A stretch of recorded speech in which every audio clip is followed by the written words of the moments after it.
Wetan, fok, nganu jama, angan lupa, kokep. Hai sahabat Kianuza Zema, ini adalah foto di mana Zema waktu masih baik-baik saja. Nah, gimana nggak kaget tuh pas malamnya mendadak pusing dan panas dengan suhu 39, berapa gitu ya. Aku masih ikhtiar di rumah berharap panasnya bakal turun. Selain itu kita juga sudah periksa ke puskesmas terdekat agar mendapat penanganan secepatnya. Tapi ternyata obatnya nggak ampuh, panasnya masih naik turun. Sampai di hari keempat kita lakukan cek laboratorium buat ngambil sampel darahnya. Dan ternyata nggak salah dugaanku, adik Zema positif demam berdarah dan juga tipes teman-teman. Dengan trombosit 34 teman-teman, sehingga puskesmas itu nggak berani karena bukan ranah mereka. Akhirnya dirujuk ke salah satu rumah sakit di wilayah kami. Pas pertama kali datang ke sini itu keadaannya lemes banget teman-teman. Alhamdulillah sudah terpasang infus. Karena memang yang bikin lemes itu trombositnya yang turun, apalagi adik Zema susah sekali buat makan. Dan kata dokter tidak ada pantangan makan untuk yang sakit demam berdarah. Ini adalah hari kedua adik Zema berada di rumah sakit ini. Setelah diambil sampel darahnya, turunlah hasil laboratoriumnya. Dan trombositnya turun teman-teman dari 34 jadi 24. Nah, ini adalah PR buat mama dan juga perawat-perawat di sini buat naikin trombositnya. Secara anaknya masih nggak begitu suka makan atau rewel gitu. Sebenarnya untuk makanan snack aku sedikit membatasi ya, tapi gimana lagi dia nggak mau makan teman-teman. Kalau nggak makan kesukaannya kayak keripik kentang ini, untunglah masih nggak apa-apa ya sama dokternya, jadi ya aku kasihkan. Nah, untuk konsumsi susunya ini harusnya 1 liter per hari.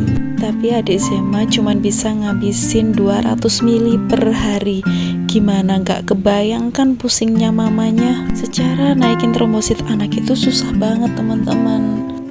Oh ya, ini aku sedikit bercerita. Sebenarnya adik Zema itu satu kamar tuh ada 2 orang. Cuman karena teman kamarnya ini ada virus parotitis atau gondongan, makanya si adik Zema ini harus dipindah dan disendirikan. Jadi aku tuh sendirian di sini, nggak bisa kemana-mana. Soalnya kalau kemana-mana adik Zema nggak bisa ditinggal. Kalau misalkan pengen nambah stok makanan harus nunggu ayah kurang lebih jam 3 sore baru datang. Jadi jam 6 pagi sampai sebelum jam 3 sore harus sudah ada stok makanan, biar aku nggak turun-turun gitu buat nyari-nyari makanan gitu ya. Oke, dan hari ini dapat jatah dari rumah sakitnya yaitu puding gula merah. Terlihat nggak sih adik Zema tertekan banget buat makan. Ya, yang namanya sakit mau makanan seenak apapun pasti gak enak rasanya, tapi harus benar-benar dipaksa. Nah, di proses ini aku harus benar-benar sabar banget. Oke, dan hari ini adalah hari ketiga. Seperti biasa, ayah dan juga kakak tidur di rumah sakit ya. Sebenarnya hari ini adalah hari ujian kakak di sekolah. Jadi hari ini harus aku bangunin karena setiap hari harus berangkat dari rumah sakit. Terpaksa harus tidur di sini semua karena nggak ada yang gantian buat jaga adik. Oke lah, karena susah dibangunin makanya aku mau cari makanan buat sarapan. Nah, jadi setiap pagi itu di sini ada yang jual nasi bungkus, ada nasi campur, nasi kuning, dan juga nasi jagung. Untuk harganya masing-masing Rp7.000.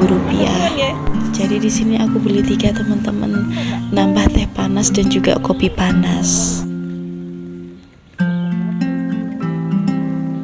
Oke, selamat sarapan dulu teman-teman. Sarapan seadanya, yang penting kenyang. Untuk hari ini kita harus bersyukur banyak-banyak karena kita masih dikasih anugerah yaitu berupa kesehatan. Ini masih hari ketiga dan adik Zema masih terlihat bengkak sekujur tubuh. Lihat aja matanya. Ya entahlah apa ya penyebab bengkak tersebut ya. Kata dokternya sih demam berdarah itu menyebabkan beberapa efek, salah satunya bengkak. Ada juga yang sakit perut dan muntah darah, mimisan dan lain-lain. Dan tadi sudah diperiksa atau dokternya udah berkunjung untuk bintik-bintiknya udah keluar ya teman-teman.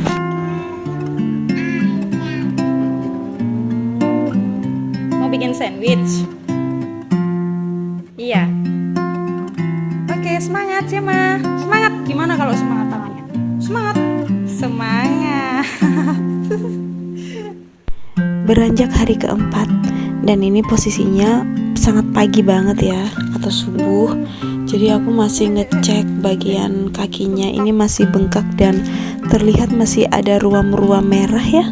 Sambil aku cek suhu kakinya ini, kalau misalkan dingin harus segera lapor. Karena di hari pertama dan kedua kakinya itu bener-bener dingin, atau kalau di sini tuh menyebutnya anyep gitu ya. Tapi untuk bagian atas dada dan kepala itu panas banget, dan itu bahaya banget. Makanya harus segera lapor agar ditindaklanjuti. Aduh, bengkak semua. Nah, dapat jatah makan lagi. Jadi satu hari itu dapat jatah 3 kali makan. Dan seperti biasa, adik Sema nggak mau teman-teman, cuman mau semangkanya aja. Ya aku akal aja, aku belikan bakso, terus nasinya dipakai buat makan bakso. Soalnya kan nasinya pakai nasi tim nih, baru mau. Nah di hari keempat ini sebelum mandi diambil sampel darahnya ya. Karena trombositnya cuma naik 25.000 aja, sedangkan normalnya itu 150, tapi nggak mungkin ya kalau 150, jadi 50.000 itu sudah boleh pulang. Dan doakan teman-teman hasil labnya nanti benar-benar bagus. Alhamdulillah adik sudah kembali ceria dan sudah mulai bisa bermain dengan kakaknya. Dan alhamdulillah juga kakaknya selalu menghibur adik. Semoga kalian tetap rukun sampai nanti ya nak.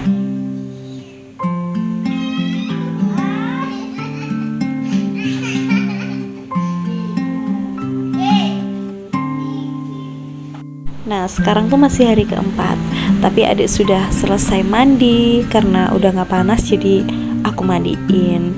Dan kita lihat adik juga sudah bisa main HP, udah bisa nonton HP.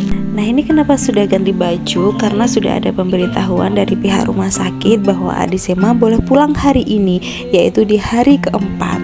Karena trombositnya juga udah naik dan anaknya juga udah ceria, makanya boleh pulang.